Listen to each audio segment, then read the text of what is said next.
Estamos iniciando a quinta aula de Direito Penal, ainda no artigo 5º, que, como havíamos comentado, devido aos seus 78 incisos, leva um pouco mais de tempo que qualquer outro artigo.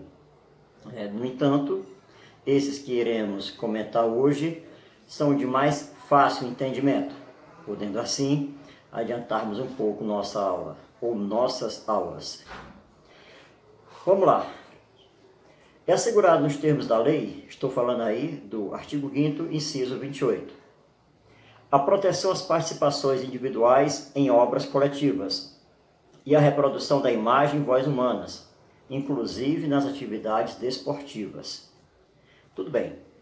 É conhecido no Brasil que jogador de futebol recebe o que eles chamam de dinheiro da televisão. Por qual motivo? Devido ser transmitido aqueles jogos, eles têm direito a uma participação em relação às propagandas, em relação a todos os valores que envolvem aquela transmissão. E é mais do que justo. Aí você pergunta, uma pessoa que estiver, por exemplo, assistindo a um jogo, certo? Numa plateia de futebol, que a gente costuma chamar popularmente de arquibancada.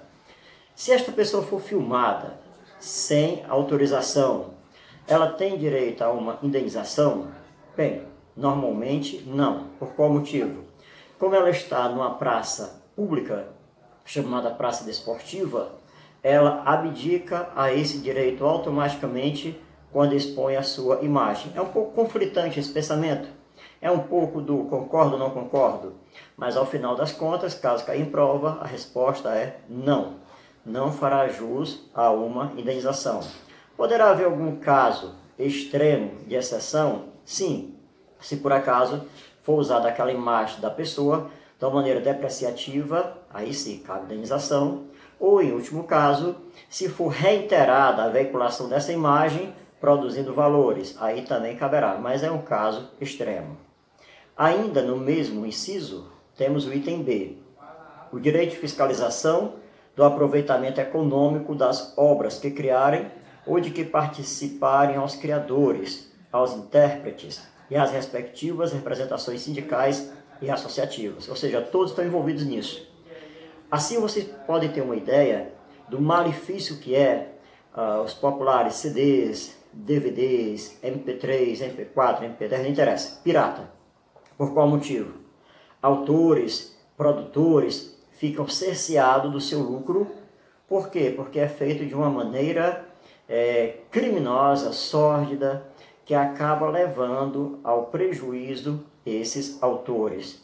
O fato de que quem vende é uma pessoa que está em busca de trabalho, de emprego, é uma coisa à parte, que não deve necessariamente justificar o prejuízo desses autores. O pensamento parece um pouco desumano, mas é porque a verdade é que porque ao meu vizinho ele é financeiramente pobre e eu supostamente sou abastardo, não dá direito ao meu vizinho de chegar e tomar minhas coisas, né? Não dá esse direito. Então, mesma coisa a questão do CD, DVD, pirata, que cerceia esses profissionais, autores dessas obras, de seus lucros, mais que justo, mas lamentavelmente ainda é uma prática comum em nosso país. Tudo bem, vamos ao 29.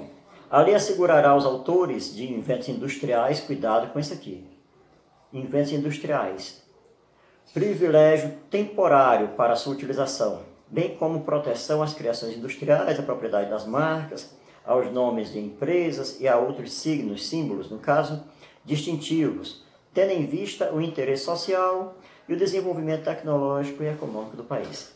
Lembra que quando o aparelho de telefonia celular surgiu no Brasil, no início da década de 90, quem possuía um aparelho celular era, entre aspas, visto como rico, a ponto que as pessoas andavam com ele exposto na roupa, de pendurado do lado de fora, porque era um símbolo de status.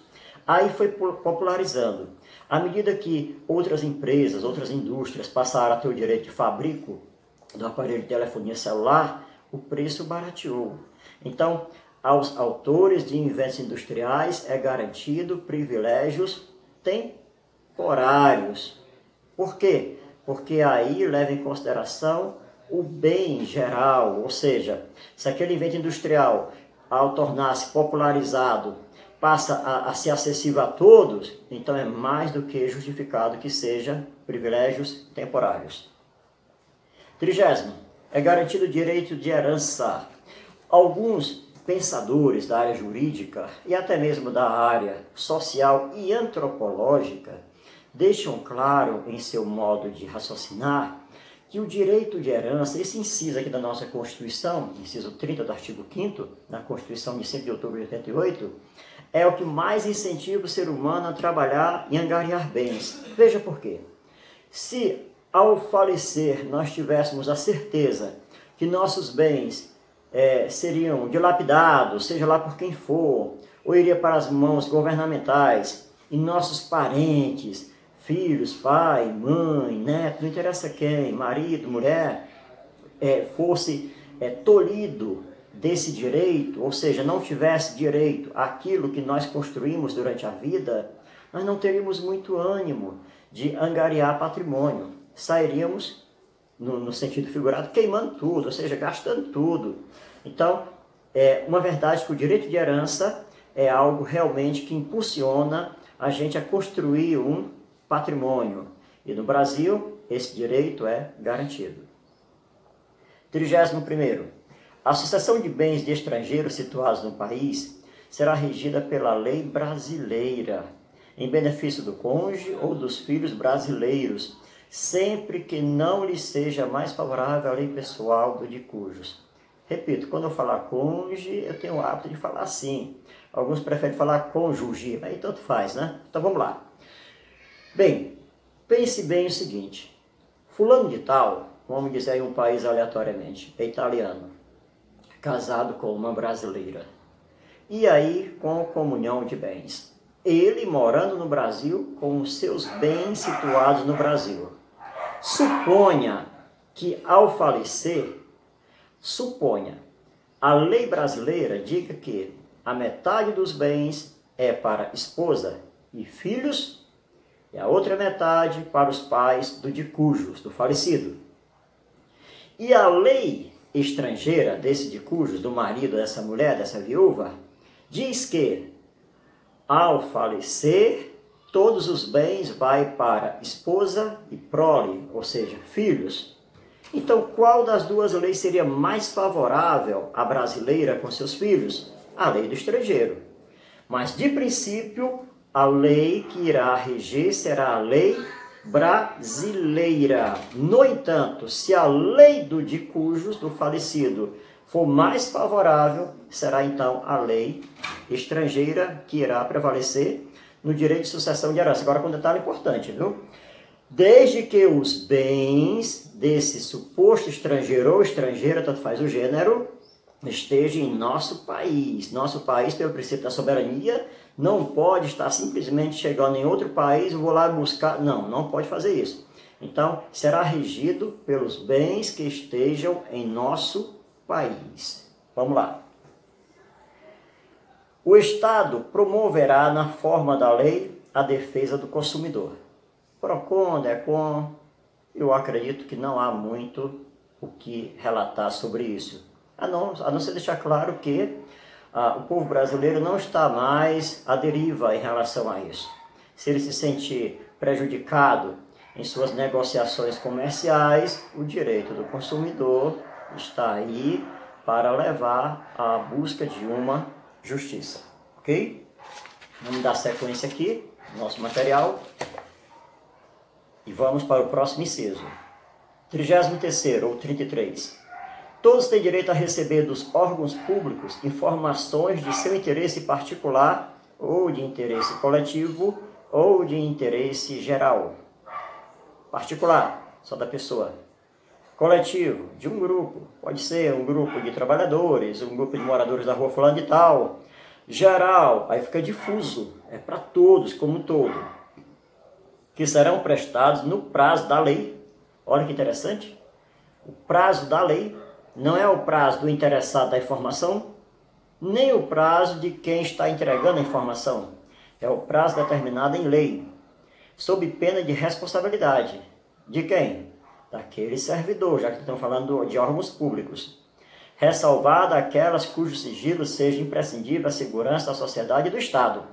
Significa que nem toda informação poderá ser dada, porque se esta informação vier a deixar em xeque a segurança pública, a segurança do Estado como um todo, envolvendo até o país, aí ninguém vai ter esse direito. Por exemplo, a Polícia Militar vai fazer uma operação ostensiva, já que é a Polícia Preventiva, sobre a segurança pública.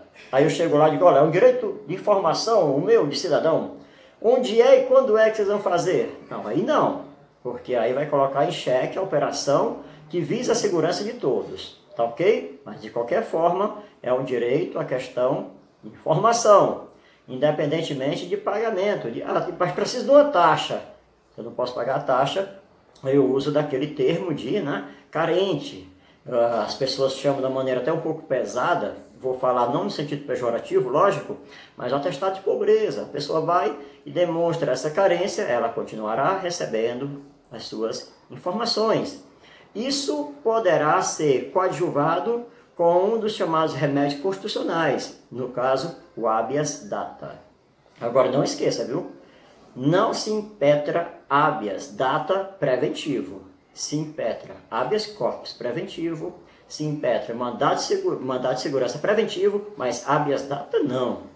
Habeas data é sempre da maneira a dizer, estou adentrando com esse remédio constitucional, com essa garantia constitucional, porque a informação foi negada e não poderá ser negada.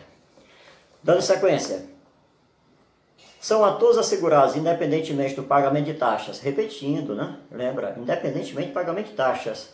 Se pode pagar e é provado que pode, paga. Mas se não pode, vai receber do mesmo jeito. O direito de petição. Petição nós sabemos, é pedir. Aos poderes públicos em defesa de direitos ou contra a ilegalidade ou abuso de poder. Um exemplo claro, bem claro, em relação ao abuso de poder, é o habeas corpus, o habeas data, o mandato de injunção. Então, eles deixam bem claro esta situação. A obtenção de certidões em repartições públicas, ok? Certidões em repartições públicas. Eu preciso da certidão aí de casamento. Tudo bem. Então, certifique que fulano de tal casou na data tal, tal. Aí tem uma taxa. Bicho, não posso pagar essa taxa não. E agora? Não pode pagar? Ah, então não recebe. Não é assim não. Então, por lei vai receber sim. Para a defesa de direitos e esclarecimento de situações de interesse pessoal. Cuidado, viu? Já caiu uma questão do concurso que pegou muita gente foi reprovada por causa de uma questão que isso é normal em concurso. Que foi mais ou menos assim. Fulano de tal precisava receber da entrada em sua aposentadoria.